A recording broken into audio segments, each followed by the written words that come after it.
सुप्रिया सुळेंनी अमित शहांची भेट घेतल्याची माहिती आहे। दुसरीकडे काही वेळापूर्वी सुनील तटकरेंनी सुद्धा अमित शहांची भेट घेतली होती। दरम्यान एनसीपीत नेमकं काय सुरू आहे अशी चर्चा आता सुरू झाली आहे। मागील काही दिवसांपासून पवारांची राष्ट्रवादी एनडीएला पाठिंबा देणार अशी चर्चा होती।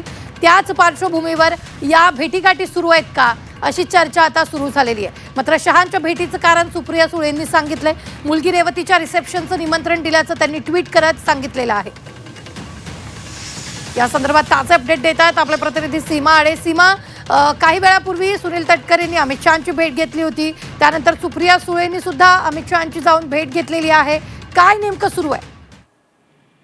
नक्कीच आपण जर बघितलं तर दोन्ही राष्ट्रवादीच्या महत्त्वाच्या नेत्यांनी अमित शहा यांची भेट घेतली आणि या भेटीमुळे राजकीय वर्तुळात पुन्हा एकदा चर्चांना उधाण आलेला आहे। महाराष्ट्रामध्ये खरं तर दोन्ही राष्ट्रवादी एकत्र येणार का या संदर्भातल्या चर्चा सुरू असताना, राजकीय वर्तुळामध्ये वेगवेगळ्या चर्चा सुरू असताना आणि दुसरीकडे शरदचंद्र पवार पक्ष देखील एनडीएला बाहेरून पाठिंबा देणार अशा चर्चा सुरू असताना दोन्ही राष्ट्रवादीच्या नेत्यांनी एकाच दिवशी अमित शहा यांची भेट घेतल्यामुळे राजकीय वर्तुळात आता वेगवेगळे तर्कवितर्क जे आहेत ते लढवले जात आहेत।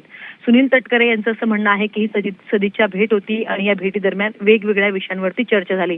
तर सुप्रिया सुळे यांचं असं म्हणणं आहे की रेवती सुळे यांच्या रिसेप्शन कार्यक्रमासाठी निमंत्रण देण्यासाठी अमित शहा यांची भेट घेतलेली होती। इतर कोणत्याही राजकीय विषयावरती आमची चर्चा झालेली नाही आणि अधिवेशनादरम्यान अशा पद्धतीने आमच्या नेत्यांच्या भेटीगाठी होत असतात, त्यामुळे कोणतेही तर्कवितर्क लढवू नका असं सुप्रिया सुळे यांचं म्हणणं आहे। मात्र या भेटीगाठीनंतर काही वेगळे बदल आपल्याला पाहायला मिळतात का, किंवा ज्या चर्चा इतक्या दिवसांपासून सुरू आहेत की एनडीएला पाठिंबा देणार, तर त्या संदर्भात काही घडामोडी यापुढे घडतात का हे पाहणं महत्त्वाचं असेल।